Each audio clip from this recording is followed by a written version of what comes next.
In this video, I'm going to share 10 of my biggest retirement fears that I had to overcome and how I overcame them to retire at the age of 54.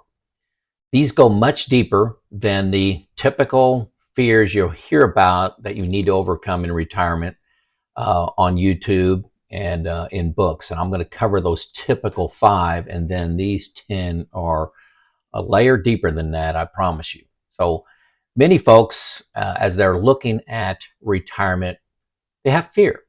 That's natural. I did. So that's part of what this video is about. Fear is natural.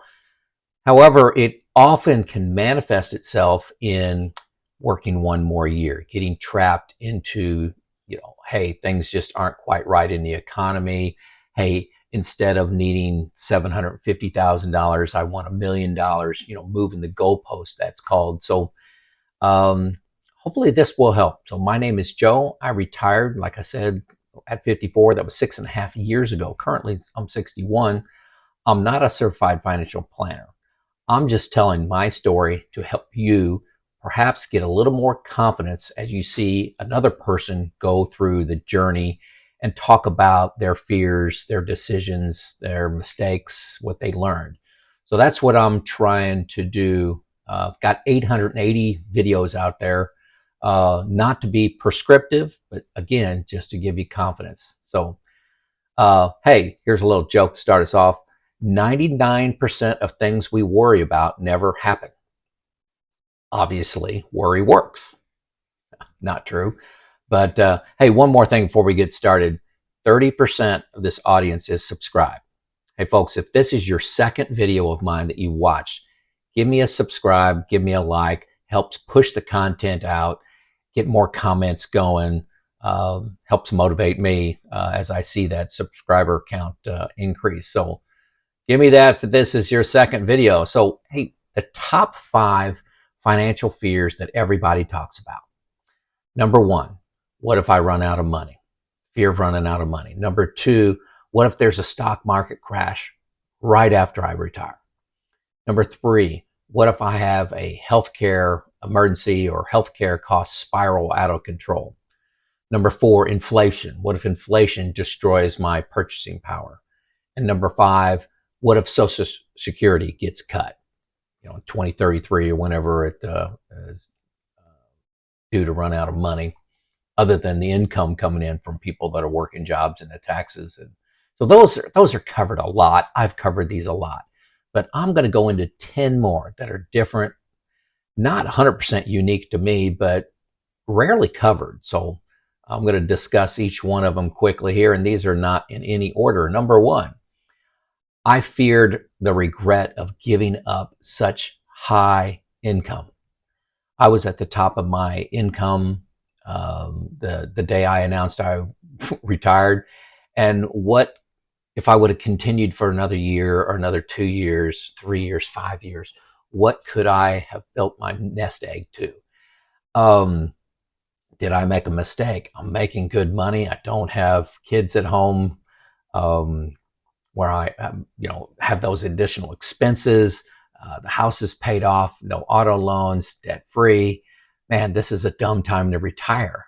It was the dumbest financial decision I made, was to retire. But everybody makes that decision eventually to value time more than money. And that's really what got me. That coupled with a regret of, I don't like making a decision because of fear. And fear was the only thing that was causing me to keep working. So those helped. So number 2, I feared my DIY retirement plan wouldn't be good enough without a financial advisor. Going this alone. A lot of you are watching this content because you're looking for potential errors in your logic. Okay, that's what you're doing. Is there something in your plan that is not right? Is there a nugget of information that could make a big difference? So yeah, that's just natural. You got to overcome it. Okay. And I'll talk about how you overcome these in totality at the end, or I'll summarize. But this one here, data trumps fear. Okay. So look at history, study, learn from others like you're doing right now on YouTube. I also highly recommend you get some professional advice, even if you're going it alone. It's not a foul for getting a $300 plan review from somebody like Donaldson Capital Management in the link below. Check them out. If you want to just spend $300 to have a certified financial planner say what you got right and what you got wrong, where they think there are opportunities, hey, take a look at that. But that is definitely a fear I needed to get over. And my retirement group helped me with that. I have a provided certified financial planner that helped with that. And I study a lot. So data trumps fear. And outside data, outside people, outside of your own head, another person is critical here. Number 3, would my wife have enough money if I died early? And who would manage that money? Okay, so this is common for one person to manage the long-term assets. That's me and our family. My wife pays a lot of the bills, but would she run out of money if I died early? Who's going to manage that? Well, that's why I found Neil Fort Wendell, and I have a relationship with him that I do not pay him. He's provided for me, but he's the second call after the mortician. If I pass away, my wife will, transfer control over the assets to him because she doesn't want to manage it. It's a part-time job. It really is. You got to have interest in this. So that's my plan. If I die early, I have enough assets to have her covered. That's one of the reasons I'm pushing Social Security out to 70. So there'll be the maximum benefit if one person dies. Number 4, just the fear of retiring before 59 and a half is a big deal. You don't have access to a lot of your retirement funds unless you use the rule of 55. Rule of 55, you can get, if you're 55 years old, you can get at your 401k money. But retiring before 55, you got to have a good plan for. You may have a lot of money, but how are you going to access it without penalty? My plan was to do a little consulting. Again, I retired at the beginning of 2019. So I was doing some consulting on reliability and maintenance. But that stopped when COVID happened.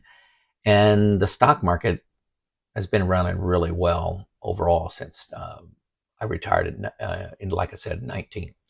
Number 5, fifth fear, fear of watching my net worth decline. How would I react? This is currently unknown.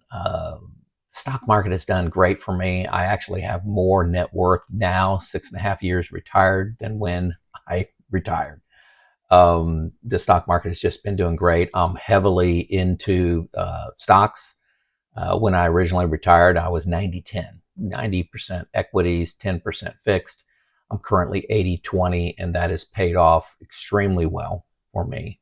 The only bad year we had was 2022, and we quickly recovered back in 2023 and 2024, and 2025 is going great. Number 6, fear of the company I worked for benefits going away. Well, some of this had some bite in it, some truth. I had medical insurance through my employer, and it was great first couple years.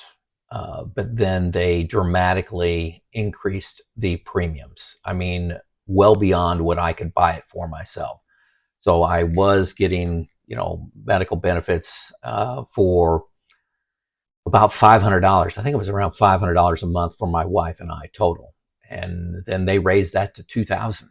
And it's easy to cut retiree benefits. What are they going to do, right? I also worry a little bit about my pension. I have a small pension, $16,000 a year with my employer. If that goes away, if they go file bankruptcy, that goes away. Okay. Now, some people's pensions are protected by the Pension Benefit Guaranty Corporation. Look that up. But keep in mind when you're looking at that, it doesn't give you 100% replacement if you have a pretty sizable pension. There's a maximum payout they will give you. So check that out for you. I can't remember where the number is, yeah, but it's not 100% payout for everybody. There's a maximum they pay out. Also, I have something called deferred comp. It's like another 401k program. I didn't take all my salary. I lived below my means. That's the key. Live below your means. And I was planning on originally retiring at 52, and then deferred comp would give me 10 years of some income, not enough to live on, but some income, along with my pension and working part-time, I thought would cover me. But my deferred comp, if my company went bankrupt, that's all gone, 100% gone, not insured in any way.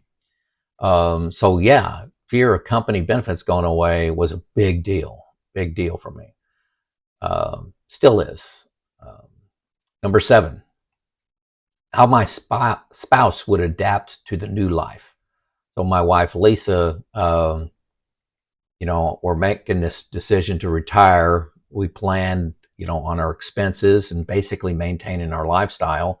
But, expenses go down, no longer saving for retirement, no longer have all the work stuff and cost of commuting and new clothes and things like that. We're not paying for kids' college anymore. And so our expenses were, my intention was to stay about the same. And would the return on my investments keep fostering that? So far, it's been great. So far, markets have allowed me to maintain spending and maybe even expand a little bit. So that's good news. Number 8, government changes would hurt my plans. What my biggest fear right now is probably the changes that could be coming with Social Security, not them cutting benefits. No. I'm worried about them inserting some means testing inside of Social Security and them picking an artificial number like, say, hey, if you got $50,000 coming in from other sources, you don't get Social Security, or you get half your Social Security. That's the big unknown for me, is means testing. In 1983, I'm pretty sure that's right, Social Security was going through a very similar stress test of funds, and they ended up changing the age, full retirement age, changing the tax of the folks that worked, and then it solved it for 50 years.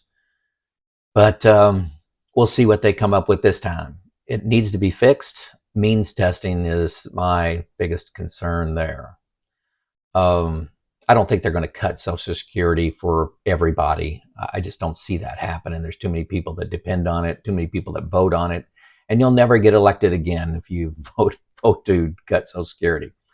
Number 9, I feared my frugal habits would sabotage my happiness in retirement. Like, I tend to be, watch every nickel I spend. That's been great for me. I haven't lived a miser life. We've traveled. I live in a nice house. I don't spend much money on cars, but I do have some frugal habits. I don't like wasting money. And is that going to sabotage my retirement? Now that no money is coming in, or limited money is coming in, would I be a miser and just control that excessively and suck all the fun out of being retired? That's not proven to be reality in my life, but it is a big deal. Switching from saver to spender is major. I've got a ton of videos on that. And number 10, I feared the financial rules of thumb wouldn't apply to me. Okay, there's a lot of rules of thumb out there, like the 4% rule. You know what that is. 80% income replacement. You've heard that. So like, hey, if you make $100,000, you need to have $80,000 coming in. If you're spending $100,000 now, you need to have 80 when you're retired.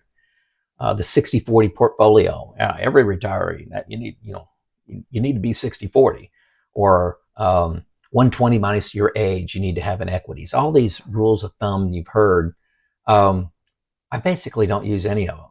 I feel confident in my Boldin software. I felt confident in my spreadsheets to retire.